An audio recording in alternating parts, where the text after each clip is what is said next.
My name, which is Manija Shehryar Irani, in short, Mani. We're sitting at Meherazad, just by the dispensary. What day of the week is it? Saturday. It's Saturday. All our family, Western family, are here, as they usually are on weekends. And instead of sitting with them and relaxing, I'm plotting again at this thing. Now, about Baba anecdotes. There are so many that they're as infinite as Baba himself. Baba's stories are as infinite as Baba. So it's difficult to pick and choose and to know what to start with. But yesterday's play that we saw in Ahmednagar at Adi's place, performed by the children, the little ones of Baba Lada's families, took me back almost 50 years to the times when I was with Baba as a child, as I was with him during all my school holidays and just about all the time before I used to go to school. Now, this incident that I can relate happened in Toka. You know how Baba would be in one place and then disassemble it and move to another place, and we would settle down there. So Baba and his whole entourage had moved over to Toka. And I happened to be there on one of my long holidays from school. The convent used to give us 2 long holidays in a year. So I was with Baba and the entourage, all the Mandali and all the paraphernalia, when we moved over to Toka. When we got to Toka, the rooms, the places, the residence where all would live, was made out of taka. Was made out of taka, palm leaf matting, like huts. And all the rooms here was for the women, and completely segregated was where the men's quarters would be.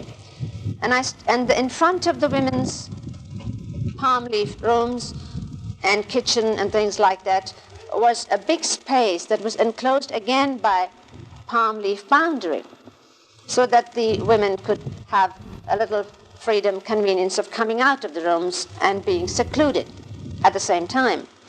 And I remember when we got there, the rooms were not quite complete. The rooms were complete, I'm sorry, but the floor, which was of cow dung plaster, had not yet dried, and we had to wait for some time with all our bundles and things till the thing could dry so we could enter and settle down. And there was a bamboo ladder leaning against one of the palm leaf rooms that had just been completed. And when we settled down there, at that time, there was another girl with me who had come from Pune, who happened to be just that time with me and come to Baba for the holiday period. And she was the daughter of one of Baba's earliest disciples, Patil Shelke of Pune. So his daughter's name was Maina. We were together, and naturally we had more playtime because we were children. I must have been 9 years then. And one day we were under this huge tree that was in front of the women's quarters, within the enclosure of the Tata palm leaf boundary, this huge tamarind tree. And we were bending down, picking up the seeds and pebbles, just about playing quietly by ourselves. Suddenly, we heard a loud clap at the back. And we thought we were all alone. But when we looked back, there was Baba sitting on the bamboo ladder that was leaning against one of the huts, on the 4th or 5th rung, facing us, sitting there so gracefully, so naturally, looking so beautiful, so frail, so just Baba. And so when we looked around, And so Baba, very surprised, he called us over, and we ran to him. And I remember I stood on one side of Baba, and Maina, that's the name of the other girl, stood on the other side of Baba. He gathered us to him, and then he turned to her. There was nobody around, just Baba and us two children. And Baba turns to Maina and gestures, ask what you will. I will give it to you. What do you want? And there was such a glow on her face. It was like a fairy who would grant your wish, but it was God himself asking, ask, and what? Fairy who would grant your wish, but it was God himself asking, ask, and what you want I will give to you. She thought she couldn't, she tried to remember what to ask. What would you ask of a fairy who would ask you to make a wish? So she said, Baba, I want, when I marry, I want a very beautiful wedding, a grand wedding, and a very handsome husband. And Baba looked at her and said, granted. And then he turned to me and he said, what do you want? Ask. And I said, I want to be with you always. And he hugged me and he said, very nice. And he said, good fortune. That's what I remember very clearly. And both things happened. She got a handsome husband and a fabulous wedding when she grew up, which Baba himself attended. But she didn't ask for the time, so it didn't last long. She died within a year after the beautiful wedding and the handsome husband. And I had my wish. I was called to stay with Baba always. And I hope always means always, always, always, no matter when. So these childhood memories with Baba came back flooding yesterday when we were watching the play and seeing the little ones and being. And I still remember also at the time when I was 7, when I was to have my navjot. You know, you have the sacred thread, the kasti, which is like your confirmation of the Catholics. So that was to be in the Agyari, the fire temple, which is in Ahmednagar. And Mother, of course, wanted it done in the regular way. And I didn't want it done there. I wanted Baba to do it, just to tie a string around my waist and be done. And Baba said to me, we were in Meherabad. It was, again, December, and I had to go over for the Navjot ceremony to Ahmednagar, to the fire temple. And so I was, saying no, and Baba comforted me and said, let it be as Mother wants. After all, who do you think will tie the kusti around you? Would I let anybody, just any priest or anybody tie it around you? I will be the one tying it around you. So that comforted me a lot. So then I forgot, I had this pretty dress, and this whole thing happened, and we went to Ahmednagar, and we went to the fire temple, and I had 2 Zoroastrian priests sitting in front of me during the whole ceremony. And one had a long white beard, and another had a dark round beard. And the whole time that I was there, during the ceremony of the Navjot means the new flame, So anyway, all the time that I was there, I was with doctor, both women, everything was run by women. How it happened that I got there is a long story. But anyway, I was operated there, and Naja used to be in my ward to look after me, my personal needs. And Baba would come every day, visit me in the hospital, and sit by my bed, and try and make me have a little soup with a teaspoon, because my teeth somehow, because of the year, they got clammed, and I could barely open my mouth. So Baba would force a little teaspoon between my teeth and patiently sit there pouring a bit of soup that Mehera and the others at home had prepared, he would bring it over and make me drink. Later, when I was better, he would sit and cut apples, peel an apple, cut it into bits, feed me bit by bit. He would bring Chanji over to tell me jokes, and that's all. But the thing is, we were not to tell the hospital staff or the doctors who Baba was. So he was just my brother, my elder brother. But somehow, without their knowing it, everybody was so drawn, the nurses, the doctors, and they would just wait for Baba to come after a while. And the moment the car would come, we were upstairs, and the moment the car would come down the portico, all the nurses would run from their wards, flock on the landing, and look down till Baba came out and started coming up. And then they would naturally walk away to their wards. So, what happened is that when Baba would be in the ward, sitting by my bedside, these nurses would come on some excuse or another into my room. When I say ward, I mean a room, private room, with only Naja and myself. I was the patient, she was looking after me. So the nurses would come in my room on some little pretext or another just to see Baba. One nurse would come in and say, has Nurse Rose been here? And Naja would say, no, Nurse Rose didn't come here. All the time, the nurse's eyes would be on Baba, all the time. And then Naja would say to me on the aside, she knows pretty well Nurse Rose never comes in at this time.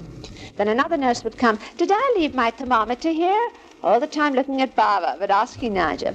Naja would say, no, you haven't left your thermometer here.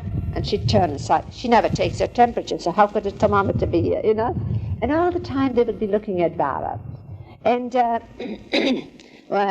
would ask, why doesn't he talk? They called him Baba because we called him Baba, but that meant nothing. Why doesn't he talk? And poor Naja, not knowing what to say because she mustn't disclose who Baba is, his identity, said, oh, he doesn't talk because he's so shy, you know? So, now, the very sweet part of this story is what would happen when Baba would sit by my bedside. There was this Nurse Rose, all Indian nurses, you know, in saris, spick and span, very lovely people, very devoted people. And what she would do, Nurse Rose was in charge of the children's ward. Nurse Rose was in charge of the children's ward. Many children, the whole ward, she was in charge of it. So whenever in the morning when Baba would visit, Baba in the beginning would visit twice, in the morning and the evening. Both times he would come. So when he would come in the morning and sit by my bedside, of course all the nurses would come in and out just to look at Baba. And Nurse Rose, she would give one look, Baba's sitting there, and she would go over to the children's ward. We would hear her bare feet pitter-patter, pitter-patter outside our window, going fast to her ward where the children's ward was. And she would bring the newborns of that day, one by one, to Baba. So we would hear this pitter-patter, pitter-patter, pitter-patter coming back. And she would stand by Baba and just hand the baby to Baba. And Baba would lift up his hand and lift the baby and hold it and play with his little finger and caress its little cheek and look at it. No word would pass between the nurse and Baba. She would, just offer the child in silence. He would pour his love in silence, and then he would give back the baby, and she would take it, and then again we'd hear this pitter-patter, pitter-patter, pitter-patter, back to the ward, another baby, pitter-patter, pitter-patter, she'd come. And one day, there were 12 newborns. And Naja and I thought, this will never end. Poor Baba. Each child he played with, he smiled, he laughed, and he put back. And she would go and back. And not once did Baba show impatience. Not once did he, we got impatient, but not Baba. Not one whit less love was poured even on the last child. Each one received so fully of Baba, and then he would give it back. And then she would go back and put that, even premature babies. There were a couple that could hardly be handled. Maybe some of them are you, I don't know. And then, of course, there's the other side to it. How Baba, while we do the work Baba tells us to do, whatever it be, while we are doing the work, Baba is working on us. So it's not just what showed from outside. There would be the little things inside that concern the Mandali. For instance, Chanji, Faramruz Dada Chanji, Annavaz's uncle, he was with Baba and the former secretary. I begin? Now, I'd like to tell you a story that concerns my mother. And to do that, I'll give a little background of what she had to undergo, because Baba was her son. She had to go through a lot, a tremendous lot, because those around, the neighbors, the community, the society, that she graced because she was a beauty. That she graced because she was a beauty and she was intelligent and lively and all that. And then they had seen her child Mehran playing marbles, flying kites, going to school, and it's true. They said it's true that he was an exceptional child. It's true that he had a beautiful voice.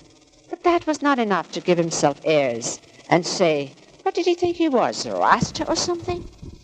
And so they at first were cold to her, exiled her from their society, as it were.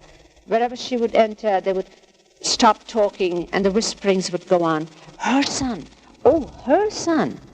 So you see, little by little, there were times when they even harassed her. I know one time when they sent this drunkard, because mother didn't like drunkards, and they sent one at about after sleeping hours to bang the door and shout and all that. I'm only just giving you a glimpse. There's so many things that have happened. And then, apart from that, there was her own fight, because she was not going to take it lying down, not going to take losing her son. She thought she was losing her son by Upasani Maharaj taking him on one side and Babajan taking him on the other. And so she went through this whole thing. She went through a lot. And I looking back, I wondered when it was, because there came a time when at last Mother gave Baba up to the world. There was a point in time when she gave up fighting for him as her son and gave him up. And that point, as far as I can make out, is that one day when I was in school, and I used to come back for lunch. I used to come home for lunch, because school was not very far away. The convent of Jesus and Mary is by the market, and our place in camp is not very far away. So before I would come back from school, Mother would keep everything ready, lunch, plates warm, everything in its place, and wait for me. But one day, I happened to come home early, sooner than I expected, just a few minutes earlier. And when I came in, I surprised her sitting there with Baba's clothes of college clothes, school clothes, clothes that he used to wear when he was at home. There was the suit that was across her legs, the thighs, and she was just looking at it and silently weeping, and I saw the tears falling. And then she heard me coming. She quickly put it by, and she was gruff and said, how did you come so soon? And I think after that she started giving his things away. Of course, to those who wanted it, Baba people, like Gulmai, Adi's mother, and Gulmai, Adi's mother, and Khorshid, and people like that. So so when she used to come to Baba, later, I know from many remarks of hers, a number of her remarks, that she accepted Baba. She knew Baba was who he was.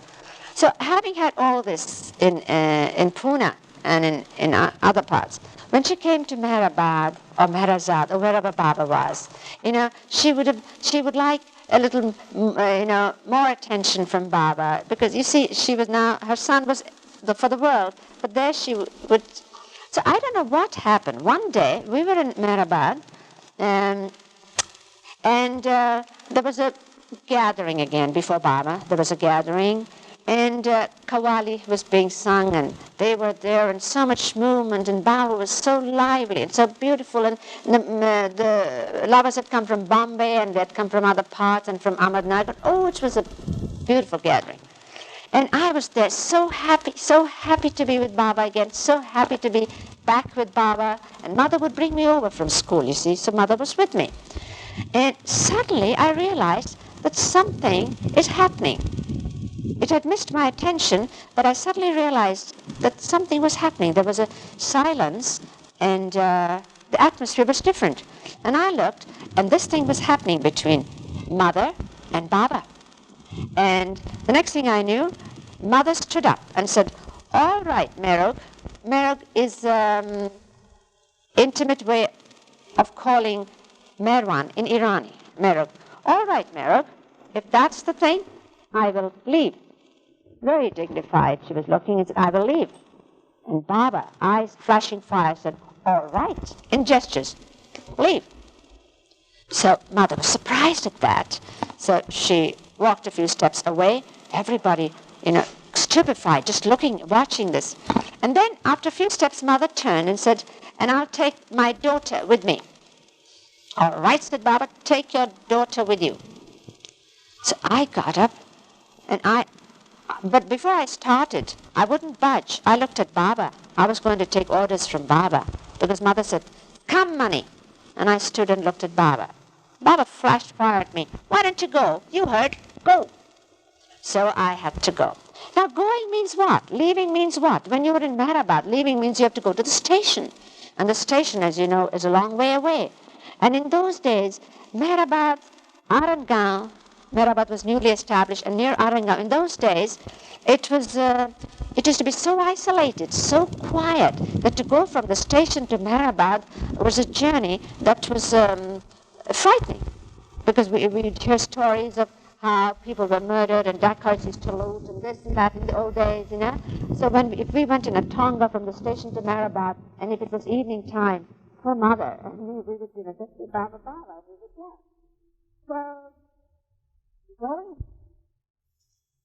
So going means she would walk all the way from Meherabad to Ahmednagar station.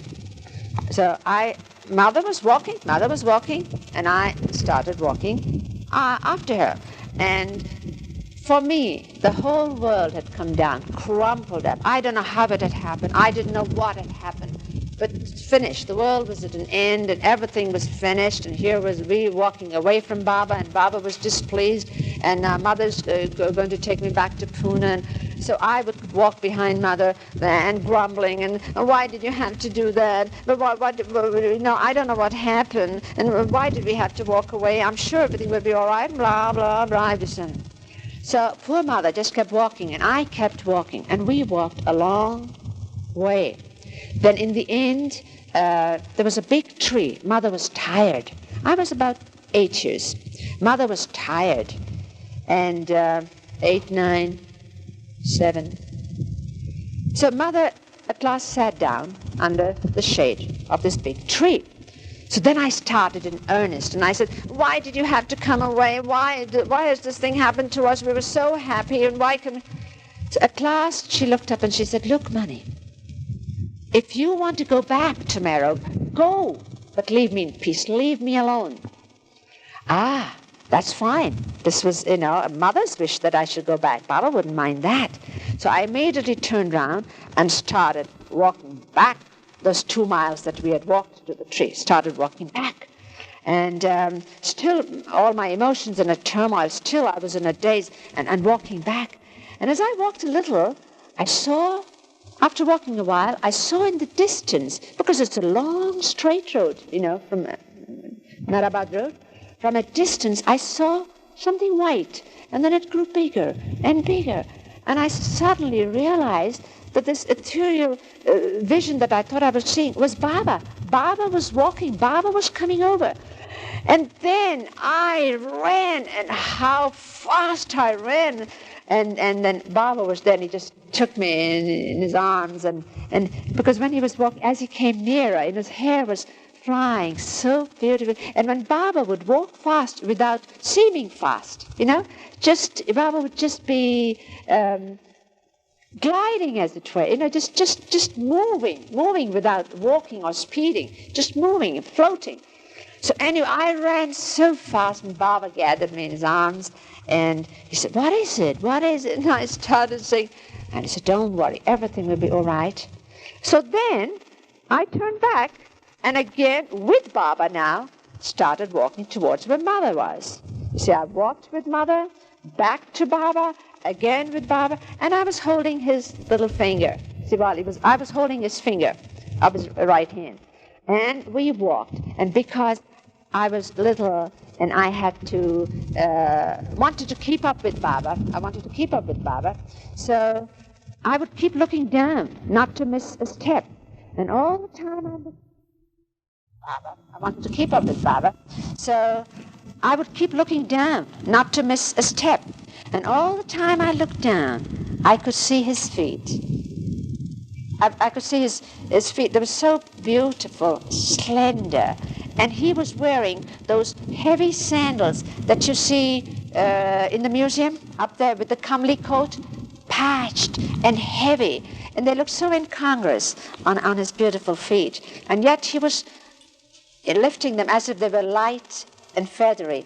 And so all the way, while I was holding his finger and walking with him, I just looked down at the feet. And before we knew, we came to where Mother was. And of course, being Baba, he put everything right in a minute. I don't know what happened, but next minute, Mother was embracing him, and he was embracing, and all was well with the world, and everything was fine and rosy, and God was right here. And so then we turned around, and now the three of us walked back. But now my footsteps were light, because my heart was light. First, when I'd walked with Mother, my feet were lead, and my heart was lead. Now it was just so light and happy, and Baba, Mother, and I. And I realized afterwards that Baba didn't ever walk out alone. There was always a Mandali with him. So then we heard that as soon as Baba got up to walk, the others, two of them at least, got up to walk with him, and Baba said, "Nobody was to walk with me. All stay here. I'll go alone." And so Baba had walked alone from Meherabad, almost to Nagar, and then back with us.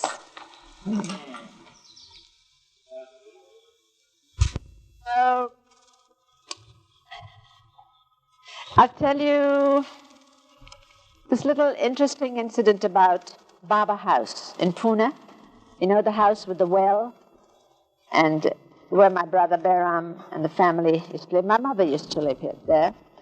And Baba was there for about 3 years before he left home. That's where he left home as Meher Baba. Sayyid Sahib had given him the name of Meher Baba in that house when he went. So this well that's there,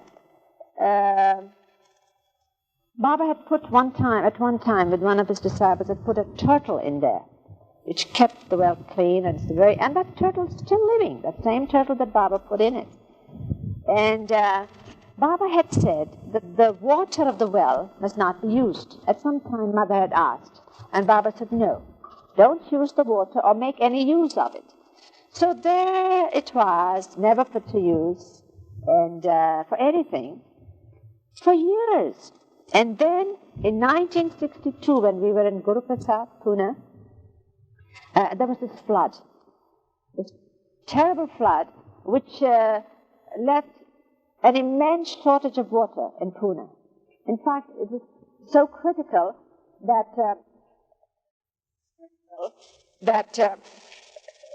when Adi heard that there was a flood there, and Nariman and other people, they came to Pune with tanks of water so that we would have water to drink, to cook. There was just no water. So Baba sends word to my brother, Behram, and his wife, my sister-in-law, Parin, release the water of that well, the Baba well. Let anybody who wants it, let them have it, you see? Let it be approachable to all. Release the water. So my brother Behram comes on his bicycle hurriedly and says, but Baba, that well water hasn't been used for so long. And suddenly, if we let people drink it and cook with it, supposing something happens, I mean, is it all right? Of course we will do, if you say so. And Baba said, he said, get 1 glass of water for me, bring it. So Behram went and brought that glass of water. Baba drank some of it and gave the rest and said, throw it in the well. The water that Baba had drunk, what was left, he had it poured in the well, and then release it. And that's exactly what we did. And all day long, the whole year through, and even later, because the dam wasn't built for a long time. So for years after that, all day long, people would walk in and out of Baba House, children, grown-ups, poor people with little vessels or leaking pails or something for the head in and out of the tin box all day long. Those poor people were having this water that Baba had released. And one day my brother Behram told me, but I told him, don't tell it to others. And, that's not the kind of thing we would like. And, no, he said, I'm just telling you. What was happening was that somebody had a sort of a bad rash on the hand, one who had come to fetch a little water from the well. So while taking it, some of the water poured on her hand, and it got cured. And it seemed that she had gone to so many doctors and so he says, now they're taking it for bathing. They're taking it for bathing. I said, doesn't matter. We have nothing to do with that sort of thing. Baba says, release the water, let anybody who comes. They had no privacy. In fact, fortunately, there wasn't much in the house, but you never knew who would be passing by and who would take the watch from the mantelpiece or this or that, because all kinds of people were coming. But that was really a gift from Baba. It was a prasad from Baba. He poured the water that he had drunk, and then the way Baba would release it, like the way Baba released his name. I mean, for a long time, Baba kept his name in seclusion. We hadn't to mention Meher Baba whenever we traveled with Baba, wherever we were. We couldn't call out to him. We couldn't say Baba, that or that. So Norina would call Baba Babuli, and Nadine Tolstoy would say Babush, or that. So Norina would call Baba Babuli, and Nadine Tolstoy would say Babushka. And then years later, Baba suddenly, as if he opened the floodgates of his name and said, give it to all, as if he released the gift, the grace of his name, and said, give it to all. Go to every corner of the place, wherever you can, give my name, give the gift of my name. In that same way. Acha, you wanted a Babajan story? I've been many times to Babajan when I was little, at home with mother, many times.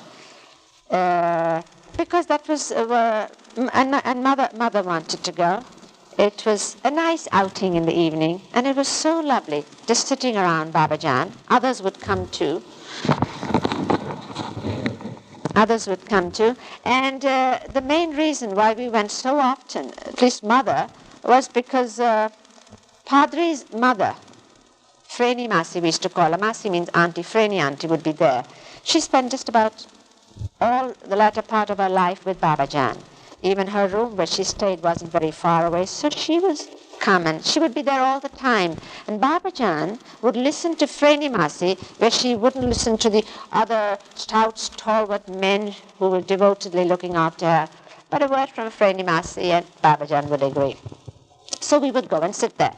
And because of Freni Masi, some other Zoroastrian women started coming. One or two, not many.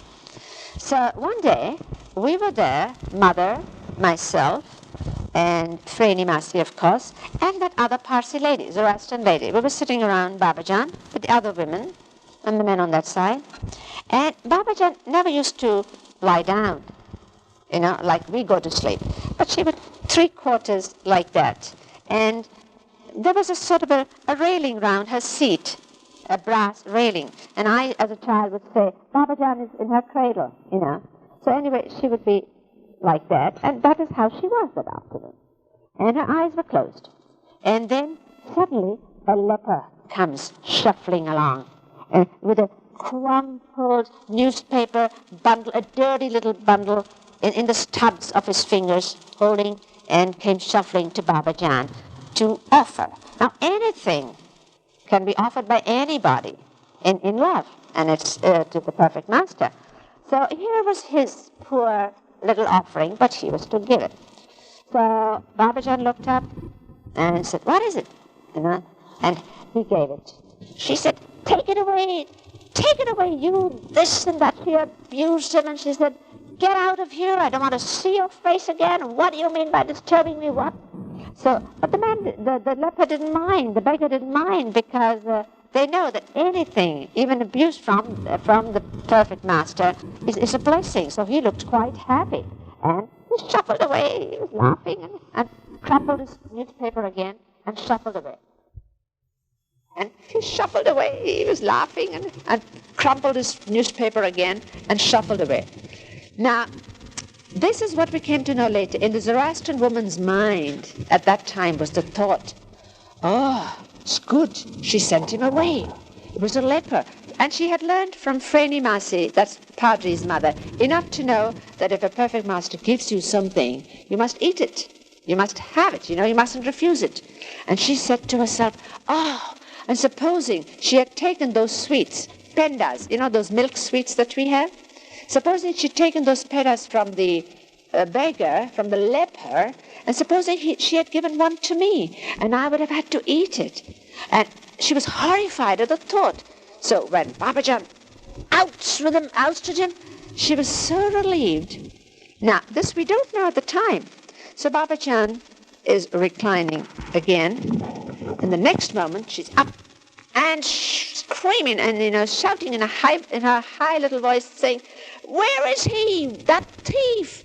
Run after him, catch him. He gave it to me, so it was mine, and then he took it away. He's a thief. And the others are startled. They who hadn't watched all this, some of the mujawars, the ones who were attending on her, one was a big burly fellow with a beard, but like a lamb before him. Said, yes, Baba Jan, who? So Freni Masi turned and said, she means the leper. A leper was here with some offering. Go and get him. Such a commotion, everybody running and after him. And that man was caught hold of. The leper said, you, Baba Jan wants you. Me? So again he shuffled back with his little dirty little newspaper bundle with the pendas, sweets in it, you see.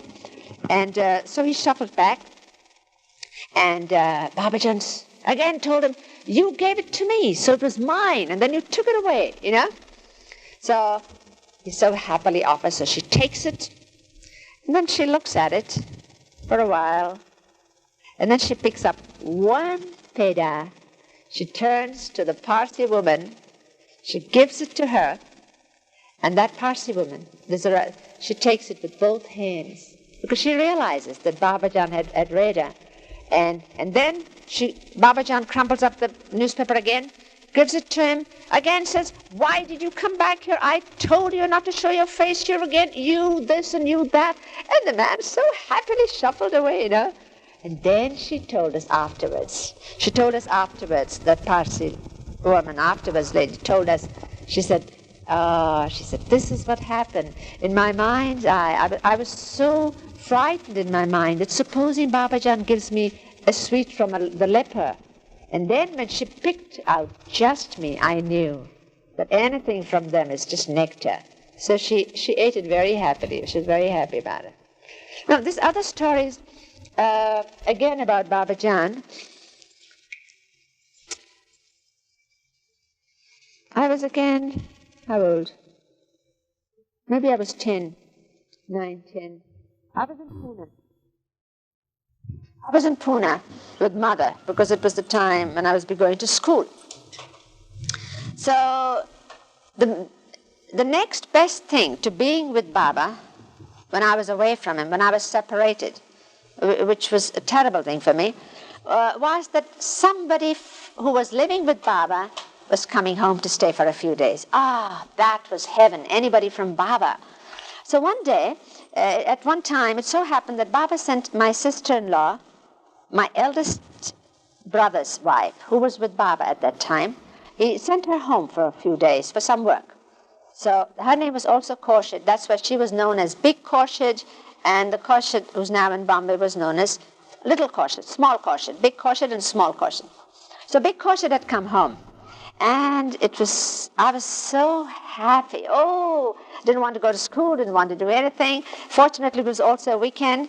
So then she also came along with us to go to Babajan. We would walk over in the evening. Sometimes it would be moonlight, or sometimes just the stars shining. And it was and it was quiet in those days. Not so many people and population like we have it now. So it was a quiet, nice road. So we were walking. Mother, Khorshid, and I were going on a visit to Babajan. It was late evening. The lights on the streets were on, but they were not electric lights. In those days, they used to have kerosene street lamps, lit kerosene lamps, street lamps.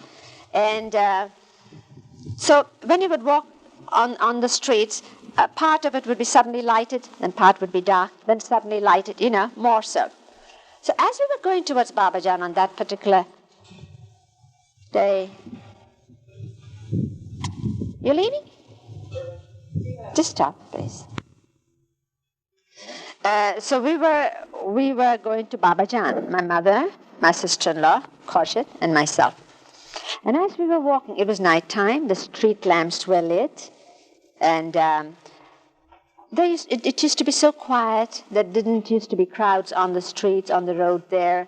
And so one could even walk in the middle of the road, and just move away. If you hear horses' hoofs behind, you knew a Tonga was coming, or what we called a Victoria, which is a four-wheel hansom covered with a big horse. So as we were walking, we heard behind us this plop, plop, plop of a big horse, and we knew it was a Victoria coming. So we moved, and as we moved, the thought in our minds was that funny, that Victoria has no lights, because the Victoria also would have lamps in front of it, kerosene lamps that would throw light in front of it, like our cars have lamps. The Victorias would have these lamps, but there was no light preceding it. Although when you hear a Victoria coming behind you, you also see that light, the rays, but there was no light. And suddenly, that was a discordant note, you see, that this is not right. So we turned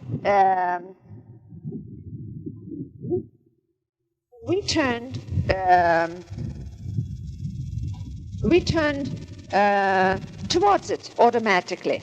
And just then, the light of the street lamp fell on that Victoria as it was passing. Otherwise, it was dark. It was an unlighted, dark Victoria going along the street, which was most unusual, to say the least. But as that light from the street lamp fell, my sister-in-law, who was before me, shouted, "Baba!" And as she did that, at the same time I turned, but the Victoria had gone forward a little more.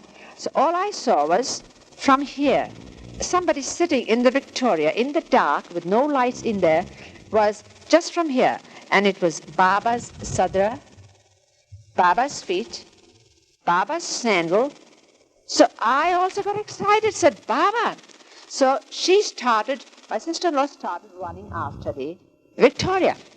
And I started running after her. She lost a slipper, and Mother saying at the back, "What is it? What is it? What are you running for? Wait for me. What's happened?" And we didn't hear anything. We were just running. Now, as we were running behind that Victoria, we saw the Victoria go up to where Babajan is.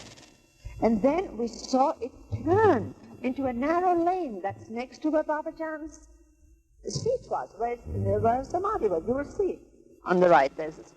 So it went there. So by the time we caught up there, no sight of it. No sight of the Victoria. So we went into the lane. We knew it was a dead end there, but there was no way out. But still, the Victoria is a big handsome and a big horse, and it's got to be somewhere. Baba's in it. So we started looking around nowhere. Some people were there. We said, where did that Victoria go? Victoria? They looked at us as if we were crazy. No Victoria. So in the meantime, Mother had caught up. She couldn't run. She was walking. What is it? And we said, look, Mother, it's all right.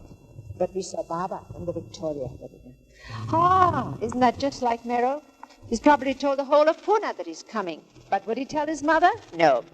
And we said, but Mother, we don't even know. But, all the way back, we didn't stay with Babajan. We just went back home and immediately sent an express telegram. And the telegram reply came back from Ahmednagar.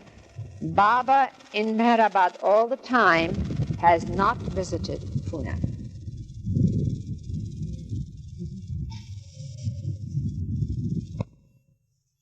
So,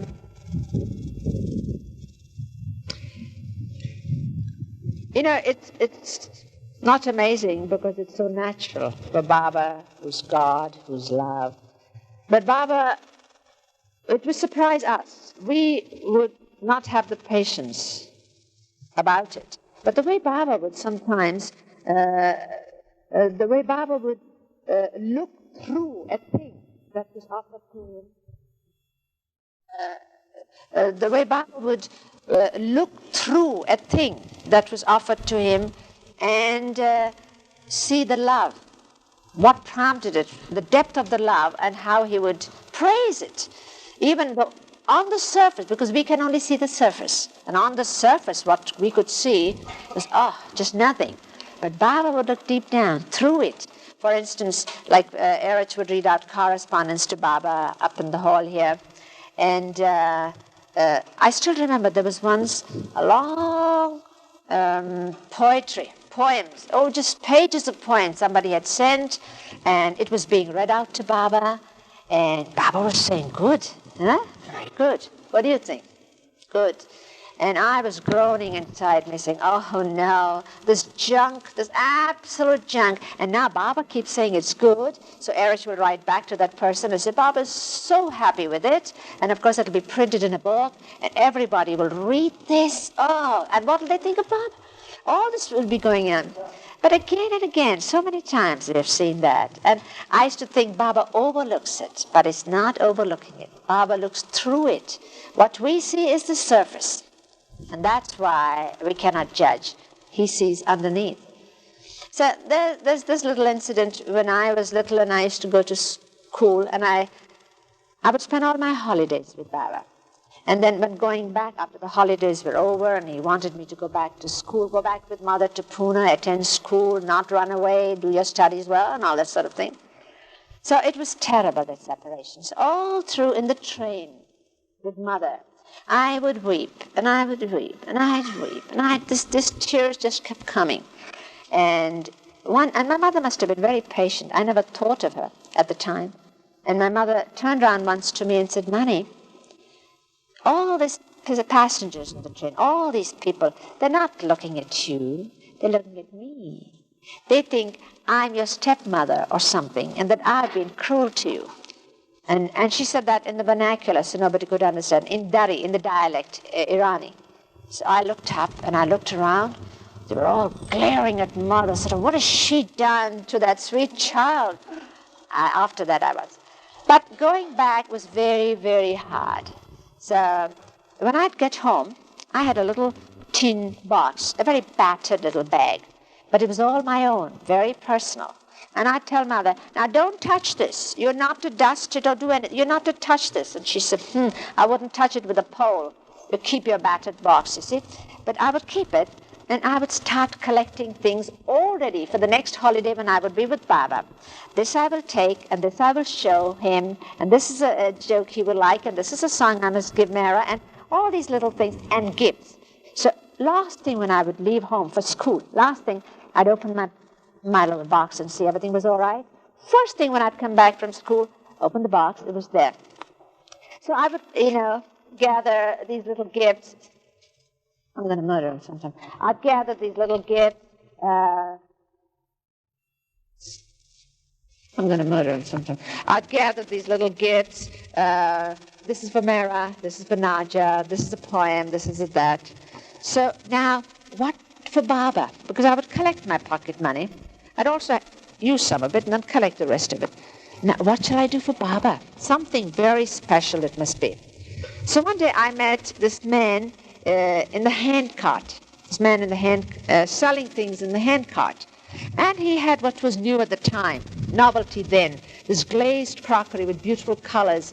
There were dolls and all sorts of things. So I stood there fascinated.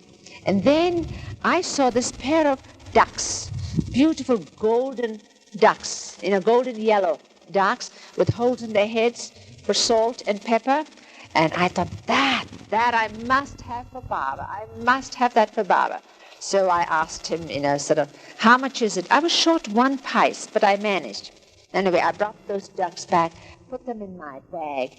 And I tell you, each time I looked at them from morning and evening, they seemed to, be more beautiful, more alive.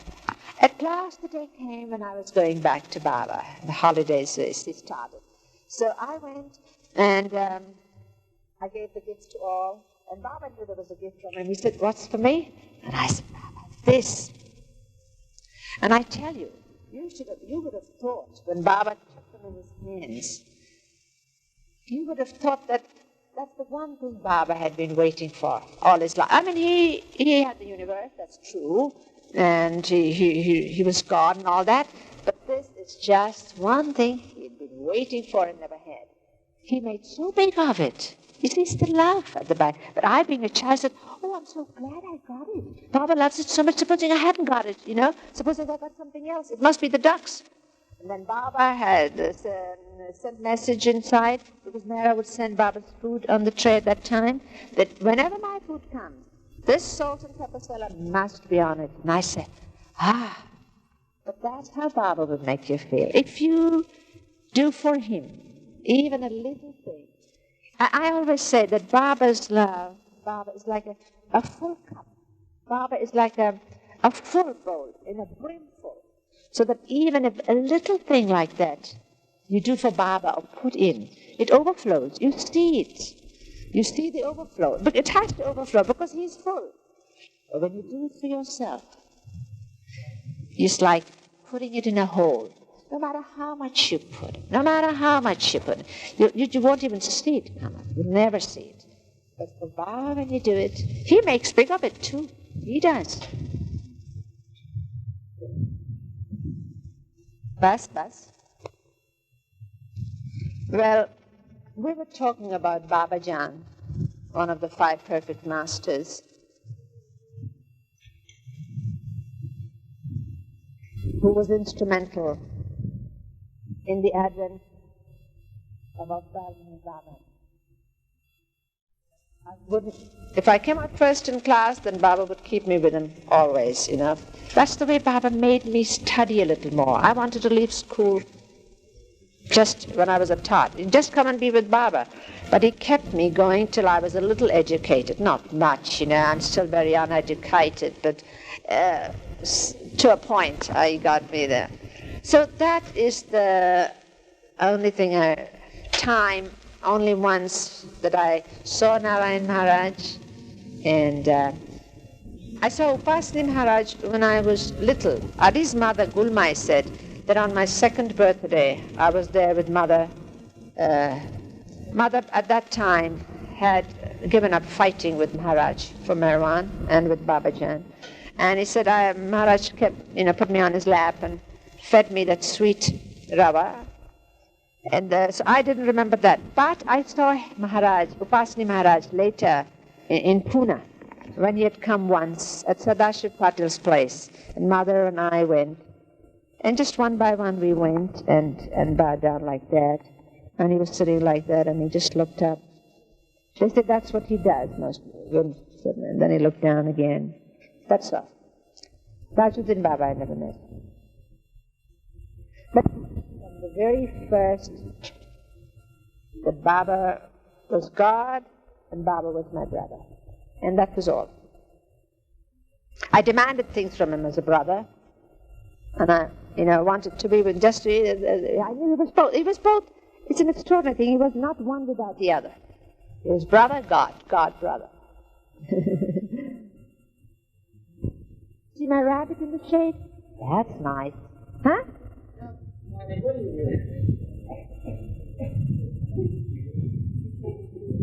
You really wouldn't want that on tape. Irwin, you wouldn't want that on film. Oh, you wouldn't really want to know, would you?